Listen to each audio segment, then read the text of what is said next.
کرنی ہے. اللہ رب العزت اپنے گھر کا مالک ہے, اپنے گھر کا نگہبان ہے. اور کئی مرتبہ میں یہ بات کہہ چکا ہوں کہ 2 مسجدیں ایسی ہیں جن کی ذمہ داری اللہ تبارک و تعالی نے قرآن کی طرح اپنے اوپر لے رکھی ہے.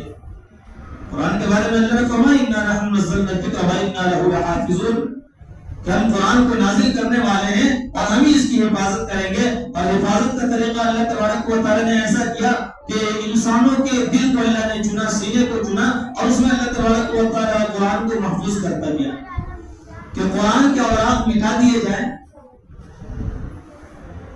15 اگست کا موقع ہے, اگلے جمعہ 15 اگست. ہندوستان میں جب انگریزوں نے حکومت کرنی شروع کی تو بڑا ہی پریشانی ہو رہی تھی حکومت کرنے میں, اور آخر دور میں اور زیادہ, کیونکہ دیوبند کا قیام عمل میں آ چکا تھا اور مدارس کھولے جا رہے تھے. علماء کرام سن 1857 ہی میں جنگ آزادی کی بغل بجا دی گئی تھی, تحریک چلا دی گئی تھی. لوگ ایمان والے, ہم جیسے ایمان والے نہیں تھے, ہم جیسے کمزور ایمان والے نہیں تھے کہ ہم سے تو اپنے نبی کی سنت نہیں سنبھالی جاتی, ہم مسجد اور مدرسے اور ہندوستان کی کیا حفاظت کریں گے. ہم سے تو اوقاف کے لیے میدانوں میں بلایا جاتا ہے تو ہم اپنا گھر چھوڑ کر نہیں نکلتے, ٹی وی چھوڑ کر نہیں نکلتے, قلم چھوڑ کر نہیں نکلتے. ہم اپنے خاندان کو چھوڑ کر وقت کے لیے میدان میں نہیں آتے. تو اوقاف کو بچانا دور کی بات ہے, اوقاف کے لیے جان دینا دور کی بات ہے. ہم جب اپنی مسجدوں کے لیے جان نہیں دے سکتے تو اس وقت ہندوستان کے لیے کیا جان دیں گے. وجہ کیا ہے کہ ہمارے دل سے مسجدوں کی اہمیت نکل گئی ہے, مدرسوں کی اہمیت نکل گئی, قرآن کی عظمت نکل گئی. آج اگر کوئی قرآن جلا دے نا تو ہم چوں تک نہیں کر سکتے. آج اگر کوئی مسجد توڑ دے, مسجد توڑ دے تو ہمارے یہ ماتھے پر ذرہ برابر بھی شکن تک نہیں آ سکتا.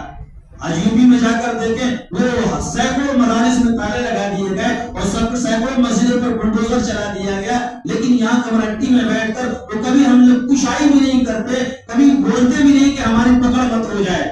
غیروں نے اتنا ڈرا دیا, بی جے پی والوں نے اتنا ڈرا دیا, اتنا ڈرا دیا کہ ہم اپنے اسٹیج سے ذرہ برابر بول بھی نہیں سکتے. مسجد سے مولوی بولنے سے ڈر رہا ہے ان کے خلاف. آج ہمیں ہمارے علاقے میں ہمیں انصاف نہیں مل رہا ہے. اقتدار پر بیٹھے ہوئے لوگ اقتدار کے نشے میں, روڈ کا حال دیکھیں, نالے کا حال دیکھیں, بارش ہو جائے تو پورا تالاب بن جاتا ہے. کوئی بولنا نہیں چاہتا, کوئی بولتا ہے تو اس کی پکڑ ہو جاتی ہے. جو ہماری ضرورت کی چیز ہے اس کے لیے ہم نہیں بول سکتے, جو دنیاوی چیز ہے اس کے لیے نہیں بول سکتے, تو دینی چیز کے لیے بولنے کے لیے بڑی ہمت کی ضرورت ہے. ہم اپنی مسجدوں کے لیے نہیں اٹھ رہے ہیں, ابھی وقف کے لیے بلایا جا رہا, اوقاف کے لیے بلایا جا رہا, نہیں اٹھ رہے ہیں. یہ تو پتہ چلے گا, میں تو بارات اگر یہ پتہ چلے گا. آج دوسرے کا گھر چل رہا ہے, ہم تماشا دیکھ رہے ہیں. چلو یو پی والوں کے ساتھ ہو رہا ہے, اتراکھنڈ والوں کے ساتھ ہو رہا ہے, اور چھتیس گڑھ والوں کے ساتھ ہو رہا ہے, فلاں والوں کے ساتھ ہو رہا ہے, ہمارے ساتھ تھوڑی ہو رہا ہے. جب ہمارے گھروں پر بلڈوزر چلے گا, جب ہماری مسجدوں پر بلڈوزر چلے گا, جب ہمارے مدرسوں میں تالے لگائے جائیں گے, تب ہم ہوش میں آئیں گے. میں کیا کہہ رہا تھا, جنگ آزادی. جنگ آزادی میں مسلمانوں کا جو کردار رہا ہے نا, میرے علم کے مطابق, جو کم علم میرے پاس, اس علم کے مطابق کم و بیش 5 لاکھ مسلمانوں کی گردنیں کاٹی گئی ہیں اس ہندوستان کی آزادی میں. 5 نہیں, 5000 نہیں, 500 نہیں, 5 لاکھ مسلمانوں کی گردنیں کٹی ہے, تب جا کر یہ ملک آزاد ہوا ہے. تو اس وقت عوام کا علماء سے دین سے تعلق, ایمان سے تعلق مسلمانوں کا تھا. تو علماء کرام کے بولنے پر, شیخ عبدالحق ماجد دہلوی رحمۃ اللہ علیہ کے بولنے پر لوگ دہلی میں جمع ہو گئے. مولانا قاسم نانوتوی رحمۃ اللہ علیہ کے بولنے پر وہ تھانہ بھون میں لوگ جمع ہو گئے.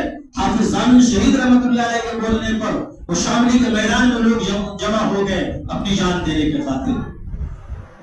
تو انگریزوں نے دیکھا کہ نہ, ان سے مقابلہ کرنا بڑا مشکل ہے.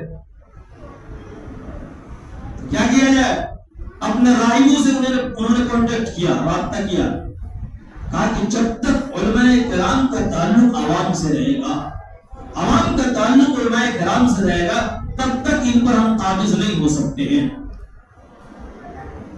یہ قرآن پڑھاتے ان کو، اور قرآن میں جینے کا طریقہ بتلایا گیا ہے، قرآن میں اپنے حق کے لیے جان دینے کا طریقہ بتلایا گیا ہے، قرآن میں اپنے دین کی حفاظت کے لیے گھر بار چھوڑنے کی ہدایت دی گئی ہے، قرآن میں اپنے دین کے بقا کے خاطر اپنی اولاد کو قربان کرنے کا طریقہ سکھلایا گیا ہے۔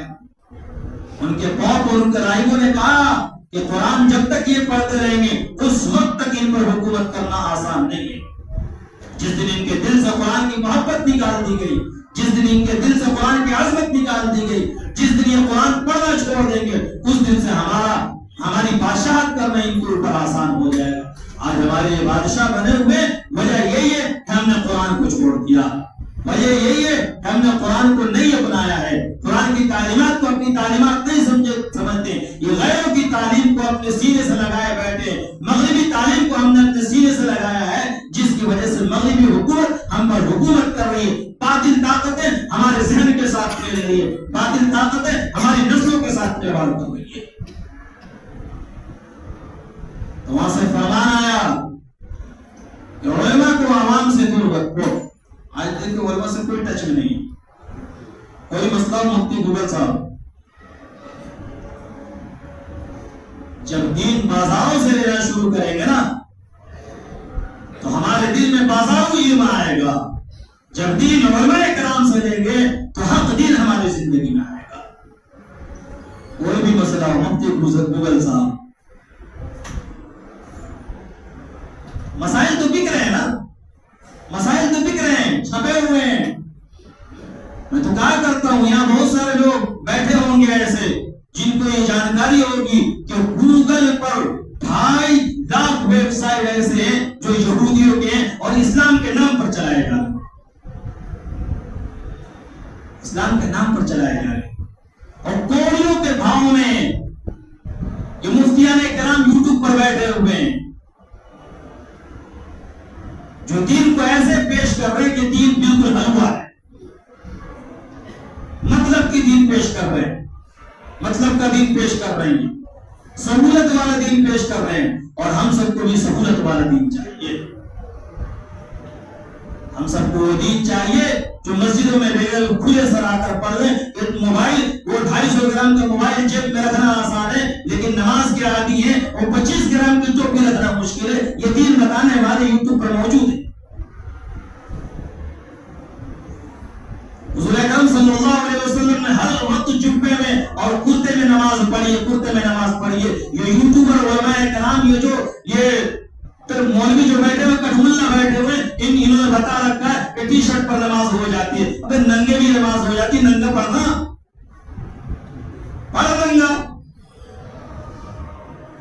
سسرال شریف جائے گا تو بالکل جینز اور بڑھیا والے تو شرٹ پہن کر جائے گا، کرتا پجامہ پہن کر جائے گا، اور اللہ کے گھر میں آنے لگ رہا اپنا باپ کا گھر ہے، یہ شرٹ پہنائیں گے۔